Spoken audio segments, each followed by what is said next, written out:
किती वर्ष झाली मी प्रवास करतोय. दिवा आला ना तर त्या डम्पिंग ग्राउंडचा इतका वास येतो ना, असं वाटतं प्रवास करूच नाही.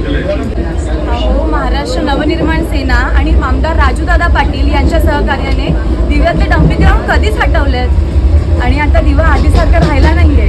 दिवा आता बदलतंय.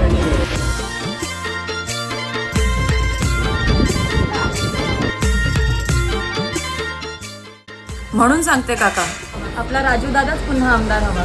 जनतेचा मार्ग तिथे मनसेचा.